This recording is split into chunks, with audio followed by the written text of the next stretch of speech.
Assalamualaikum warahmatullahi wabarakatuh. Halo teman-teman, bagaimana kabar kalian?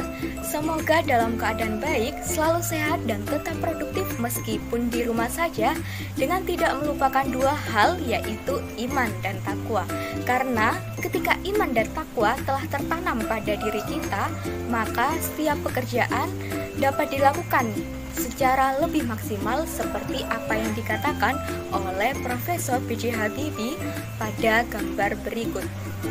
Perkenalkan, nama saya Selvia Rendra Pratama dengan nomor induk mahasiswa D93219099, mahasiswa semester 4, Program Studi Manajemen Pendidikan Islam, Fakultas Tarbiyah dan Keguruan, UIN Sunan Ampel, Surabaya.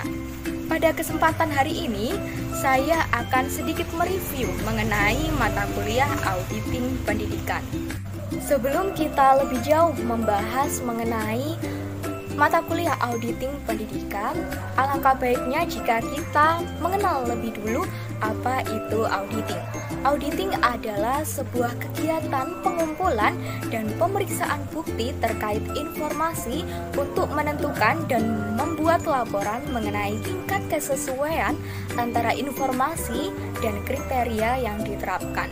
Sedangkan seseorang yang memiliki kualifikasi dan melakukan auditing, maka itu dinamakan auditor. Pada kemampuan akhir mata kuliah Auditing Pendidikan ini, mahasiswa dituntut untuk menguasai teori yang berkaitan dengan auditing pendidikan, memiliki sikap mental seorang auditor, serta mampu mengaplikasikannya dalam pengelolaan lembaga pendidikan. Di dalam mata kuliah Auditing Pendidikan yang telah saya pelajari pada semester 4 ini, kita banyak sekali membahas materi di dalamnya. Di antaranya, memahami posisi mata kuliah Auditing Pendidikan, pentingnya auditing pada bidang pendidikan, apa itu audit, posisi audit dalam lembaga pendidikan, jenis-jenis audit, serta audit mutu pendidikan. Dengan adanya banyak sekali materi mengenai auditing pendidikan, maka saya akan mengambil 3 poin utama mengenai auditing pendidikan. Yang pertama, apa itu auditing pendidikan?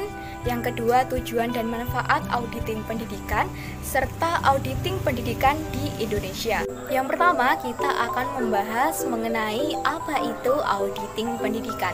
Auditing pendidikan sendiri berasal dari 2 kata, auditing dan pendidikan.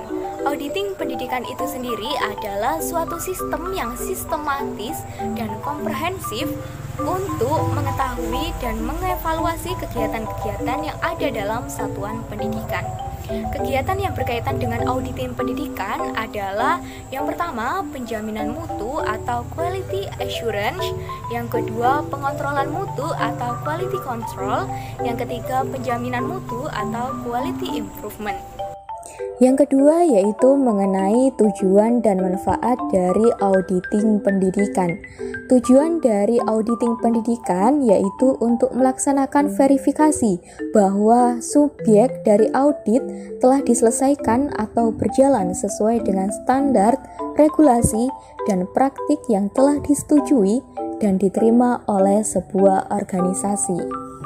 Sedangkan manfaat dari auditing pendidikan yaitu bagi pihak yang diaudit, menambah integritas laporan keuangan, mencegah dan menemukan fraud atau kecurangan yang dilakukan oleh manajemen lembaga yang diaudit, memberikan dasar yang dapat lebih dipercaya, membuka pintu atau peluang untuk masuknya sumber-sumber pembiayaan dari pihak luar, dan menyiapkan kesalahan dan penyampingan moneter dalam pencatatan keuangan.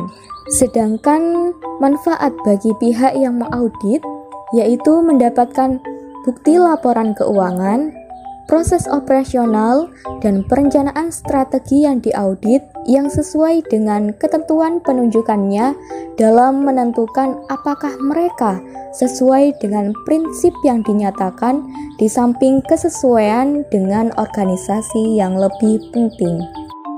Dan yang ketiga yaitu mengenai auditing pendidikan di Indonesia. Berbicara mengenai auditing pendidikan di Indonesia, sampai saat ini sekolah belum melaksanakan proses auditing secara maksimal, khususnya dalam audit internal maupun audit eksternal. Pada audit internal, sekolah belum memiliki tim khusus untuk penjaminan mutu, sedangkan tim penjaminan mutu itu sendiri sebagai pelaku utama dalam auditor audit internal. Sedangkan pada audit eksternal yang berkaitan dengan akreditasi, di sini saya menemukan postingan menarik dari Mendikbud Nadiem Makarim bahwasannya gelar tidak menjamin kompetensi, kelulusan tidak menjamin kesiapan berkarya, akreditasi tidak menjamin mutu, dan masuk kelas tidak menjamin belajar. Di sini sudah jelas bahwa proses akreditasi tidak menjamin mutu pada lembaga pendidikan. Mengapa? Karena sering kita jumpai masih banyak sekolah yang melakukan kecurangan untuk mendapatkan akreditasi dengan melengkapi semua sarana dan prasarana sesuai SNP melalui peminjaman pada sekolah lain. Sebelum video ini saya akhiri, saya juga menemukan postingan menarik bahwasannya kemerdekaan nasional adalah bukan pencapaian akhir, namun rakyat bebas berkarya adalah pencapaian puncaknya, oleh Perdana Menteri pertama Indonesia, Sultan Syahrir. Ini berarti kita sebagai penerus bangsa tidak mempunyai alasan lagi untuk bermalas-malasan dalam berkarya, meskipun dalam masa pandemi saat ini. Tetap semangat kawan, jadikan harimu produktif dengan bakat dan minat yang kamu miliki. Saya Selvia Rendra Pratama undur diri, semoga kita dapat bertemu kembali. Wassalamualaikum warahmatullahi wabarakatuh.